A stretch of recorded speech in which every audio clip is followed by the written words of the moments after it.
Mayo 16. Una esperanza viva. Bendito sea el Dios y Padre de nuestro Señor Jesucristo, quien según su gran misericordia nos ha hecho nacer de nuevo a una esperanza viva, mediante la resurrección de Jesucristo de entre los muertos, para obtener una herencia incorruptible, inmaculada y que no se marchitará, reservada en los cielos para ustedes. Mediante la fe, ustedes son protegidos por el poder de Dios para la salvación que está preparada para ser revelada en el último tiempo. Primera de Pedro 1, del 3 al 5. Sin conocer a Dios en el Señor Jesucristo, la vida puede ser extraordinariamente vacía, una existencia sin esperanza.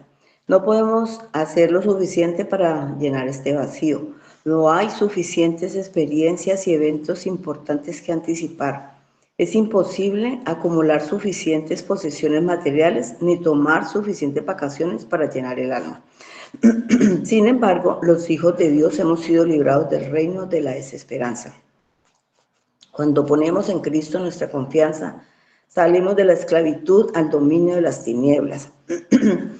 Colosenses 1, 13. Y nacemos de nuevo a una esperanza viva. Primera de Pedro 1, 3.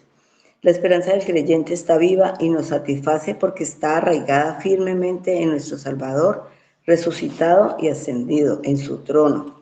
Nuestra esperanza ya no depende de nosotros ni de nuestras circunstancias. En cambio, la resurrección de Jesucristo, de entre los muertos, es la garantía de nuestra esperanza que está asegurada. Perdón, un momentico. Nuestra esperanza también es eterna. Dios promete a los creyentes una herencia futura absolutamente garantizada. Pedro nos describe la naturaleza única de esta herencia. La muerte no la puede tocar, la maldad no la puede corromper y el tiempo no la puede alterar. No hay posibilidad de que disminuya ni de que resulte decepcionante porque no puede corromperse, marchitarse ni terminarse. Y además está reservada en los cielos a nuestro nombre. Nuestra esperanza no solo es viva y eterna, sino que también está protegida por el poder del mismo Dios. De hecho, Pablo describe a los creyentes como aquellos que son protegidos por el poder de Dios. Primera de Pedro 1:5. Cuando reconocemos las horribles consecuencias del pecado o somos golpeados por el quebrantamiento de este mundo caído en nuestra vida y nos sentimos tentados a la desesperación, esta es la maravillosa verdad. Dios nos ha protegido y nos guarda. No terminaremos perdidos. Y es en esta promesa el creyente agobiado encuentra fortaleza y esperanza renovadas.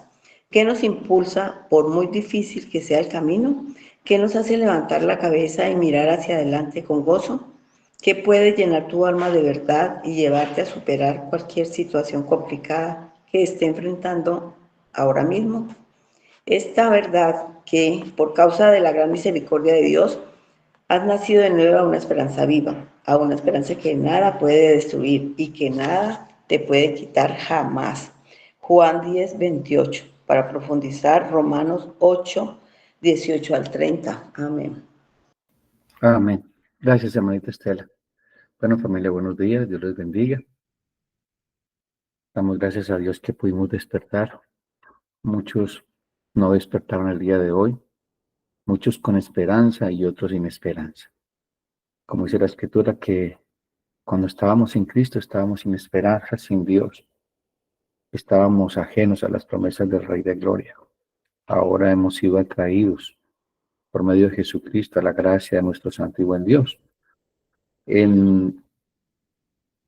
Antes de iniciar, de acuerdo al texto que tiene el devocional, para nosotros como creyentes, la vida del creyente se basa en 3 puntos cardinales.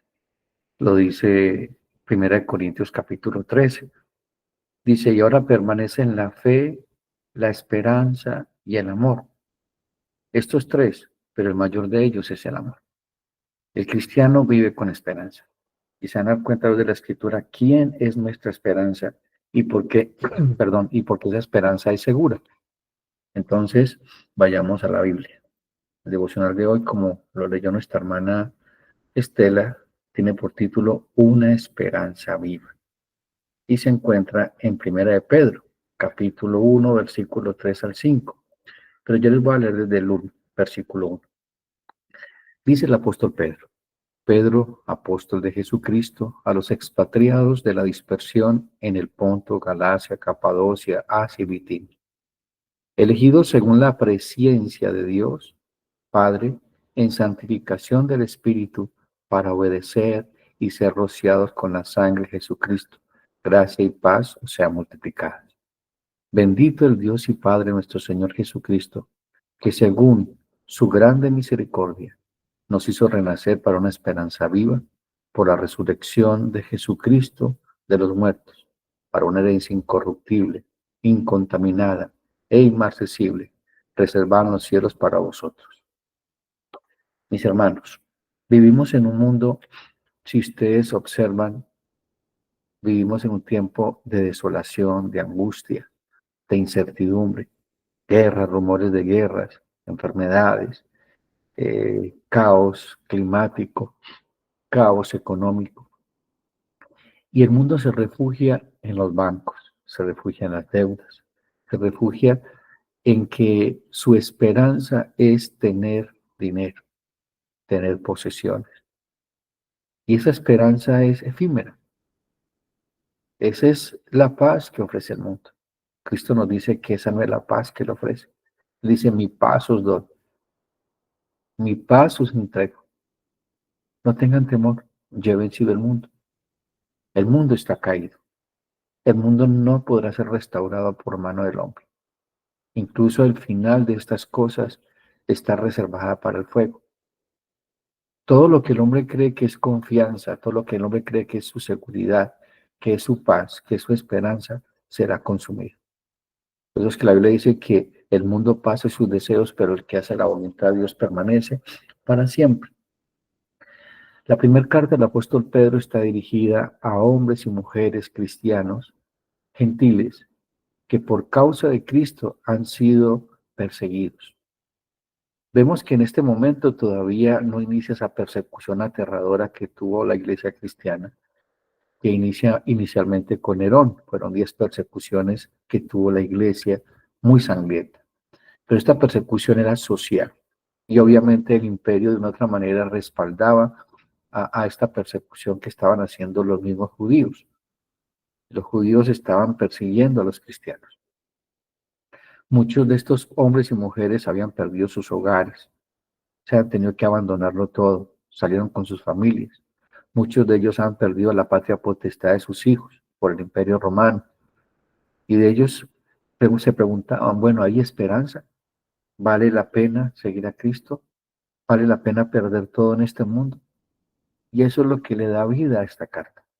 Para que ustedes también sepan, aproximadamente entre 3 y 4 meses después de ser escrita esta carta, se inicia la primera persecución de los romanos a los cristianos, cabeza de Nerón. Nerón quema Roma y le echa la culpa de ese incendio de Roma a los cristianos. Muchos cristianos murieron empalados vivos, quemados en las carreteras. Incluso se habla de que Nerón empalaba vivos cristianos alrededor de sus fiestas para iluminar las fiestas paganas que él celebraba. Entonces puede imaginarse lo que venía para la iglesia antes de esta carta. Y esta carta para ellos se convertiría en una firme ancla del alma, en medio de la persecución, en medio de perderlo todo. Ese es el contexto de Primera de Pedro. Entonces, lo primero que vamos a ver, la misericordia soberana de Dios. Bendito el Dios que según su grande misericordia. Así empieza esta carta de esperanza, esa esperanza viva.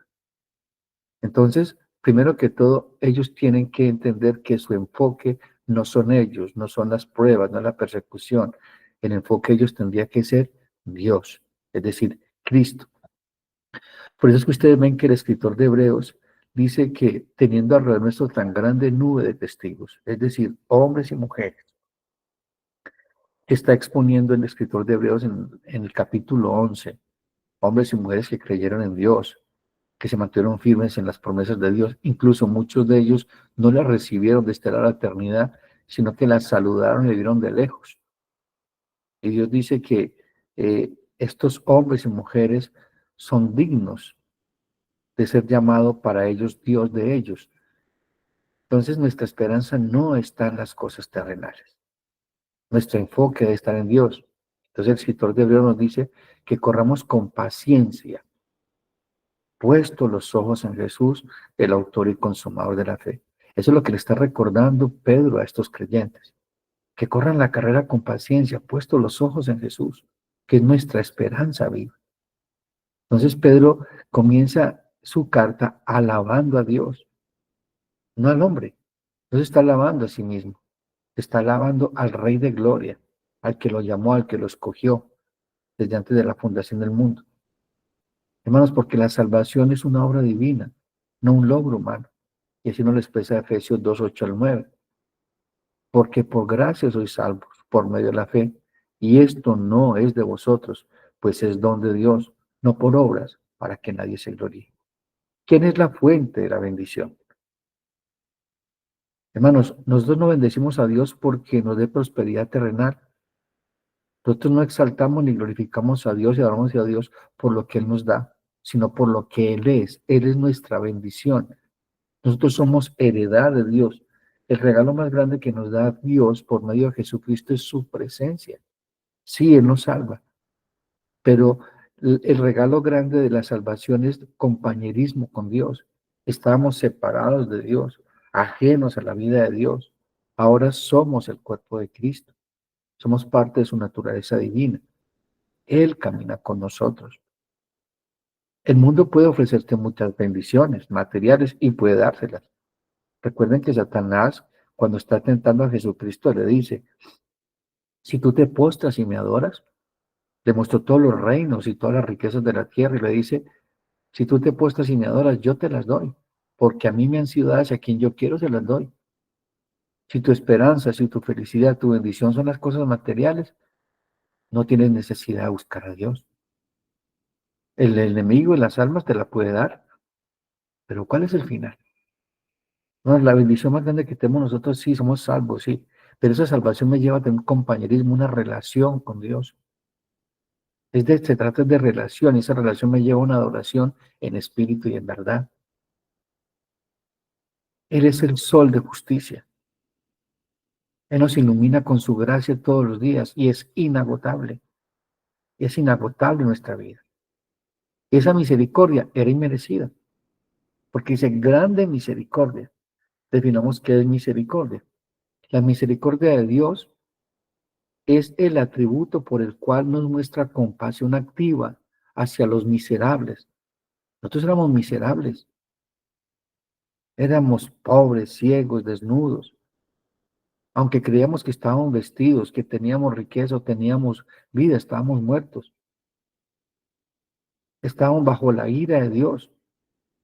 Sobre nosotros había un juicio merecido, otorgado ¿por qué? Por el pecado. La paga del pecado es muerte.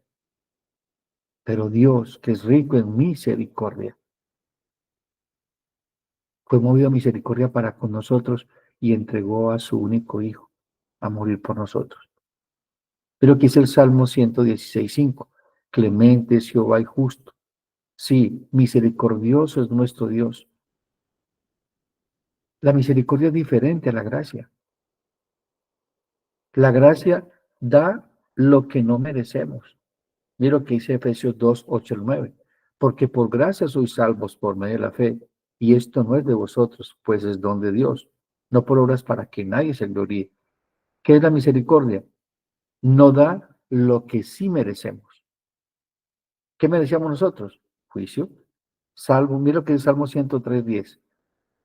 No ha hecho con nosotros conforme a nuestras iniquidades, sino y nos ha pagado conforme a nuestros pecados. Dios tuvo misericordia de ti y de mí. Y esa misericordia en Cristo es inagotable. Por eso es que su gracia es suficiente. Esta misericordia es cuantitativa. Abarca a todos los elegidos. ¿Se acuerda cómo leímos inicialmente? ¿Qué es lo que dice inicialmente Pedro? Dice, a los expatriados de la dispersión, el Ponto, Galacia, Capadocia, Asia y Bitinia, elegidos según la presencia de Dios. Esa misericordia solamente es para los escogidos. Es una misericordia inmerecida. Hermanos, tenemos que estar muy agradecidos que Dios nos eligió para salvación. Extendió su misericordia. Escuchamos su glorioso evangelio, porque se le predicará a toda criatura. Dice la Escritura, muchos son los llamados, pocos los escogidos. Todos han sido llamados, pero pocos son los escogidos. Tú estás en medio de esos pocos. ¿Estás agradecido con Dios? ¿O estás en descontento con Dios porque no te da lo que tú quieres? Lo que tiene el vecino o la vecina, lo que ofrece la televisión, lo que ofrece la corriente de este siglo. Mira lo que dice Efesios 2, 3 al 4. Entre los cuales también todos nosotros vivimos en otro tiempo, en los deseos de nuestra carne, haciendo la voluntad de la carne y de los pensamientos. Éramos por naturaleza hijos de ira, lo mismo que los demás, pero Dios, que es rico en misericordia, por su gran amor con que nos amó, aun estando nosotros muertos en pecados, nos dio vida. Mira lo que dice acá, vida juntamente con Cristo. ¿Se ve que es de relación? Juntamente con Cristo. Pues que el apóstol Pablo dice, ya no vivo yo, sino que Cristo vive en mí. Se trata de relación.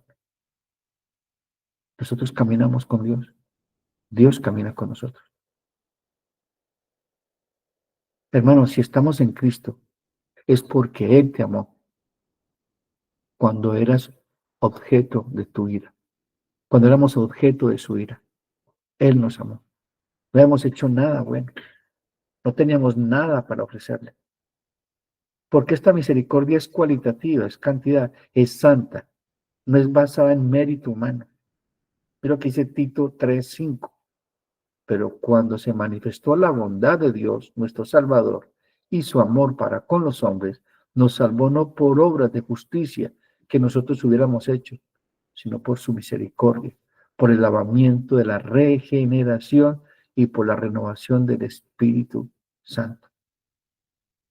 Ahora mismo las características de la misericordia divina. ¿Por qué empezamos con la misericordia? El apóstol Pedro empieza, porque es la base de nuestra esperanza. Y nos va a llevar esta misericordia a Cristo. La característica de la misericordia divina, primero que todo, es soberana. Dios la otorga a quien Él quiere, no a quien cree que se la merece. Romanos 9:15 al 16. Pues a Moisés dice, tendré misericordia de quien yo tenga misericordia, y me compadeceré el que yo me compadezca. Así que no depende del que quiere ni el que corre, sino del que Dios tiene misericordia. En ese mismo texto vemos que dice la escritura que escoge a Jacob y a Saúl aborrecí. Y lo hizo antes de que nacieran. No había hecho ninguno ni bueno ni malo. Se trata es de Dios, no de nosotros. Esa misericordia es inmerecida. Se nos dio cuando éramos enemigos de Dios. Romanos 5:6 al 8 nos dice, porque Cristo, cuando éramos débiles, a su tiempo murió por los impíos.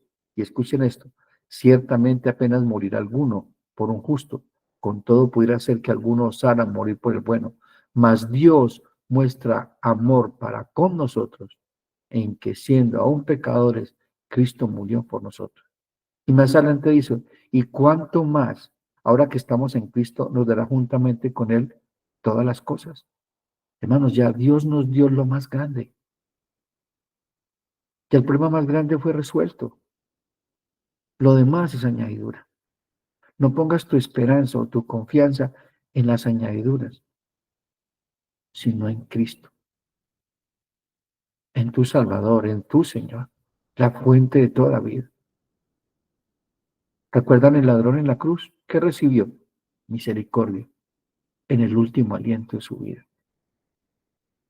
La misericordia de Dios es eterna, porque su misericordia es para siempre. En el Salmo 136 la repite 26 veces.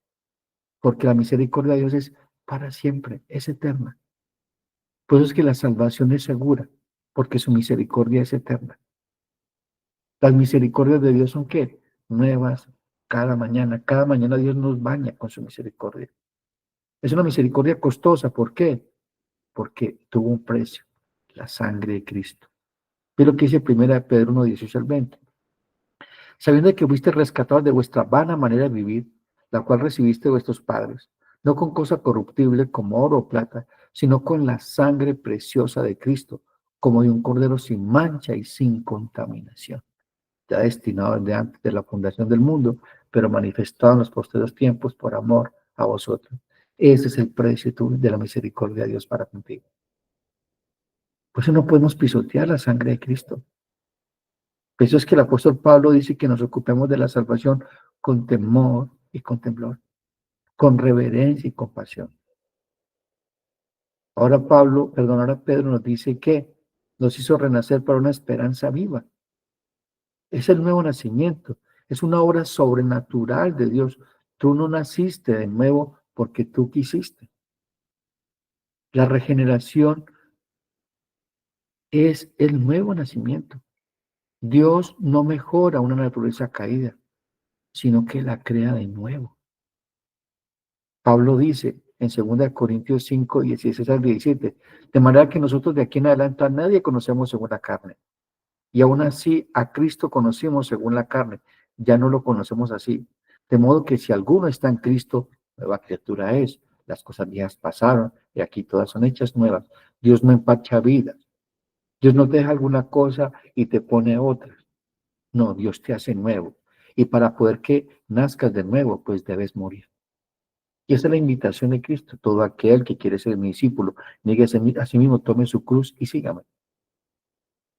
Tú no puedes pretender seguir a Cristo y no abandonar tu vieja naturaleza, tu vieja vida. Pero muchos queremos a Cristo, pero también queremos las cosas de nuestra vieja vida. Muchos aún siguen buscando en el pasado. Hermanos, el pasado quedó en la cruz de Cristo. Pablo dice, ciertamente yo no miro más atrás, sino adelante al supremo llamamiento en Cristo. Nosotros no miramos más atrás. Ese viejo hombre ya murió, con todas sus pasiones, concupiscencias, con toda su forma de vivir. Pablo dice que todas son hechas nuevas. Todo lo que está haciendo en tu vida está siendo nuevo. Dios no mejora tus planes o tus proyectos. Tú llegas a Dios con una hoja en blanco y Él escribe su propósito para tu vida. ¿Cuál es la naturaleza de ese renacimiento? Es una obra soberana. Nos hizo renacer. No es una autorregeneración. El Evangelio no es una autoayuda. No, el Evangelio fue diseñado para matar la carne y para vivificar el espíritu. Por eso es que el Evangelio es ofensivo para la carne.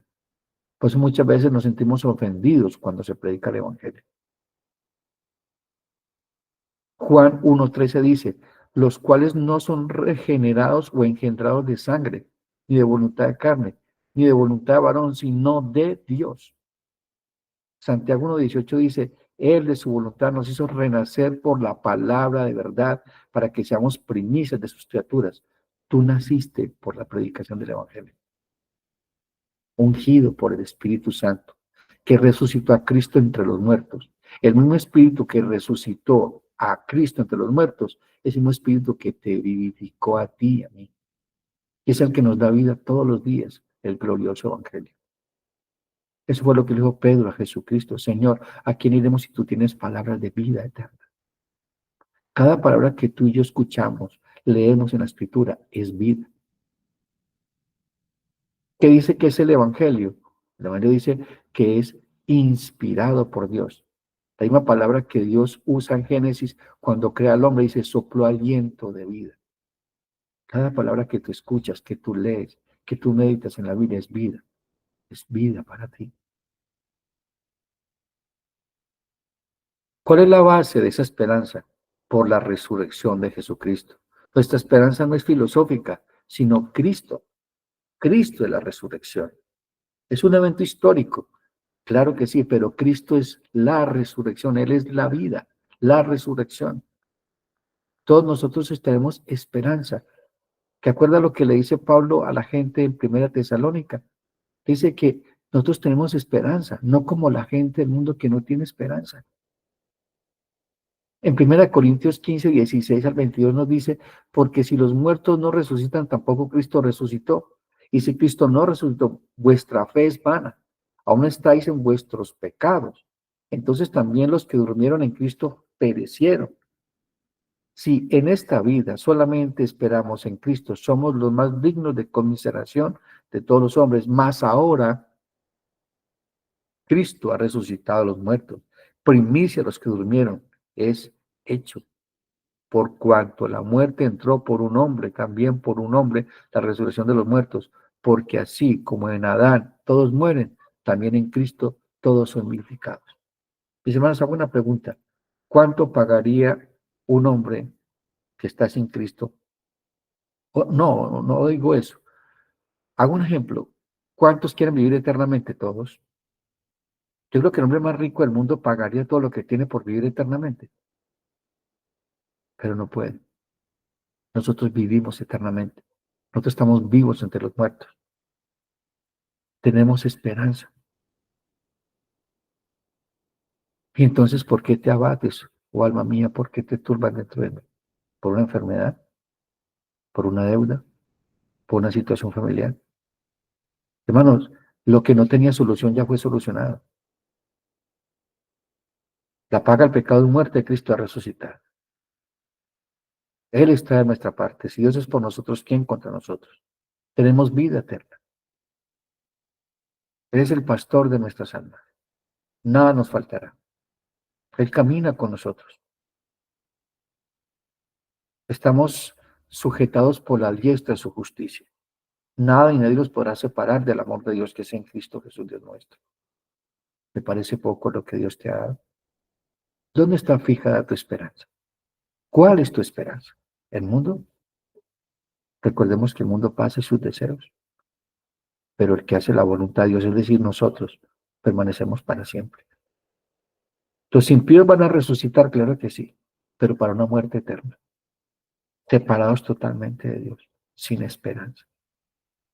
Hay un letrero a la entrada al infierno, no lo dice la Biblia, pero lo dice un libro de Dante. Infierno.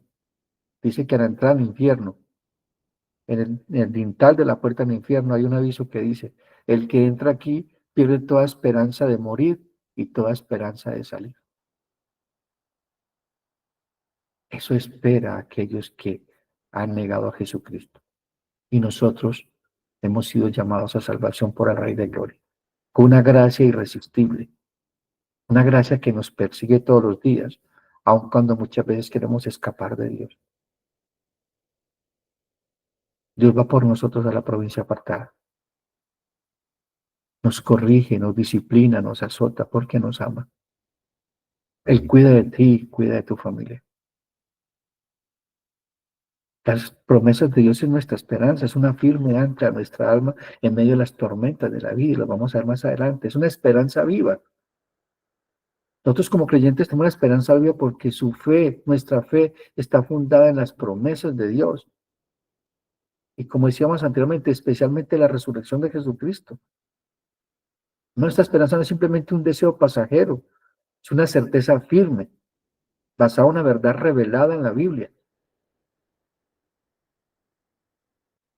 Hermanos, no es una mera expectativa humana, es una certeza divina. Mira lo que dice Hebreos 6, 18 al 20. Para que por dos cosas inmutables en las cuales es imposible que Dios mienta, tengamos un fortísimo consuelo. No dicen un fuerte, no, un fortísimo. Es un superlativo, un fortísimo consuelo los que hemos acudido para asirnos de la esperanza. ¿Quiénes son los que hemos acudido a ese llamado? Los escogidos. Y nos hemos aferrado a esa esperanza no con nuestras fuerzas, porque nuestras fuerzas flaquean, sino en el poder de Dios. Porque en el versículo 5 de 1 Pedro dice que somos guardados por el poder de Dios mediante la fe. Y la fe nos ha sido dada en Cristo. Es un regalo de Dios y nunca se va a acabar. Es una medida de fe que va a crecer en medio de las pruebas, medio de las dificultades, en medio de las adversidades. Dice, asirnos de la esperanza puesta delante de nosotros, la cual tenemos como segura, firme, ancla del alma. Un ancla que no se mueve. ¿Por qué? Porque el ancla de nuestra alma es la esperanza que es Cristo. Y Cristo se está sentado a la diestra del Padre e intercede por ti y por mí, porque es lo que dice más adelante, que penetra hasta dentro del velo, donde Jesús entró por nosotros como precursor, hecho sumo sacerdote para siempre, según la orden de Melquisedec. Por eso tú y yo podemos entrar a la presencia de Dios es por Cristo y recibir pronto y oportuno socorro. ¿Por qué? Porque Cristo es mi sumo sacerdote. Él te representa y me representa a mí delante de Dios Todopoderoso. Intercede por ti y por mí. Cristo está intercediendo por nosotros delante del Rey de Gloria. Bueno, la esperanza de nosotros son las promesas de Dios. Dios ha jurado por Él mismo. Nosotros hemos sido llamados por el Rey de Gloria. Nuestra esperanza no está basada en las cosas terrenales, sino en las promesas fieles de Dios. Es lo que dice Tito 1:2 al 1. Pablo, siervo de Dios, apóstol de Jesucristo, conforme a la fe de los escogidos de Dios y el conocimiento de la verdad que es según la piedad en la esperanza de la vida eterna, la cual Dios, que no miente, prometió desde antes del principio de los siglos. Hermanos, nosotros hemos experimentado ya un nuevo nacimiento. ¿Cómo sabemos de que hemos nacido de nuevo? Porque aborrecemos lo que Dios aborrece y ama lo que Dios ama. Anhelamos estar en su presencia, aunque muchas veces ese viejo hombre o esa vieja mujer no lo quieren, se resistan. Pero tenemos que hacer morir los deseos de la carne. ¿Cómo? En el poder del Señor, es decir, en el Espíritu Santo. ¿Has experimentado regeneración? Y lo que dice Juan 3:3 al 6. Respondió y le dijo, de cierto os digo, que el que no naciere de nuevo no puede ver el reino de Dios. ¿Y cómo le dijo? ¿Cómo puede un hombre nacer siendo viejo? ¿Puede acaso entrar por segunda vez en el vientre de su madre y nacer de nuevo?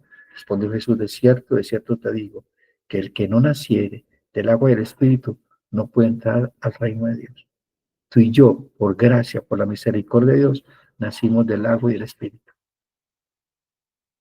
Lo que es nacido de la carne, carne es. Y lo que es nacido del Espíritu, Espíritu es. Nosotros hemos nacido de nuevo. Una vida nueva. Y todo fue por misericordia, por la gracia de Dios. Ahora vemos la herencia incorruptible. Para una herencia incorruptible, incontaminada e inmarcesible. Es un contraste de las riquezas terrenales. Lo terrenal es corruptible. Lo terrenal pasa. Si tu seguridad, si tu esperanza, si tu consuelo son las cosas materiales, hermanos, tú no estás en Cristo. Necesitas arrepentirte de tu arrepentimiento.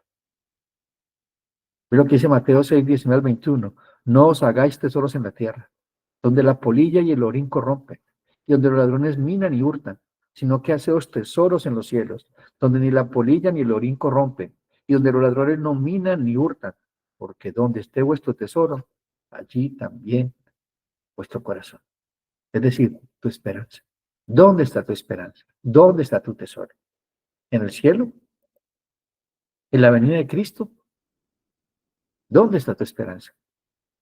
Porque eso es lo que te motiva todos los días, es lo que te apasiona, es lo que te cautiva. No olvidemos que somos extranjeros y peregrinos, y el mismo Pedro lo dice más adelante a ellos, que son extranjeros y peregrinos. Estamos de paso. Yo no creo que tú te vayas de vacaciones y te lleves el trasteo. Tú llevas la media maletica lo que puedes cargar en el avión, si vas en avión, que es maleta de mano, y máximo 23 kilos. Pero tú al cielo no puedes llegar con todo lo que tienes. La pregunta es, ¿todo lo que Dios te ha dado para quién es? ¿Para ti o para la gloria de Dios? ¿Cómo estás administrando? ¿Eres un buen mayordomo, una buena mayordoma de lo que Dios te ha dado? ¿Vives para la gloria de Dios o para tu propia gloria? ¿Dónde está tu tesoro? Hermanos, porque eso es lo que tiene que apasionarte, es el reino de los cielos y su justicia. Si has nacido de nuevo, eso tiene que ser tu pasión. Si esa no es tu pasión, te estás deslizando, estás siendo arrastrada por la corriente de este siglo. Pablo le dice a la gente en Corinto, dice, o celo con celo santo. Pero me temo que tus sentidos se han extraviado de la sincera fidelidad de Cristo, así como Eva fue arrastrada. ¿Realmente te estás ocupando con la salvación con temor y con temblor? O como dice el escritor de Hebreos capítulo 2 cuando dice de que estamos descuidando una salvación tan grande porque hemos descuidado lo que hemos oído, lo que Dios ha confirmado por medio de su Hijo. No, nos vuelvo y reitero, estamos viviendo un tiempo peligroso para la iglesia. Yo creo que el tiempo más peligroso, porque nunca la iglesia ha estado tan inundada de la mundanalidad, de los deseos de los ojos y la vanagloria de la vida. Vuelvo y reitero, no es malo tener, pero es malo cuando todo el enfoque de nuestra vida es en tener y tener más. Basar nuestra esperanza, nuestra confianza en las cosas materiales. Porque eso se lo come la polilla, el orín. Eso puede ser robado, puede ser quitado en un abrir y cerrar de ojos. Hoy puedes tener, mañana no tienes.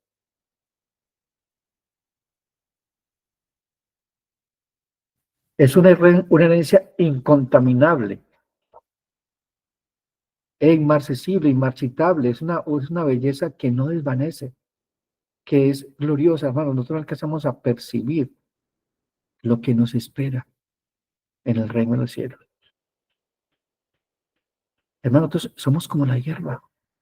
Salmo 103, 15 al 17 dice, el hombre como la hierba son sus días, florece como la flor del campo, que pasó el viento por ella y pereció, y su lugar no lo conocerá más. Mas la misericordia de Jehová es desde la eternidad hasta la eternidad sobre los que le temen, y su justicia sobre los hijos de los hijos.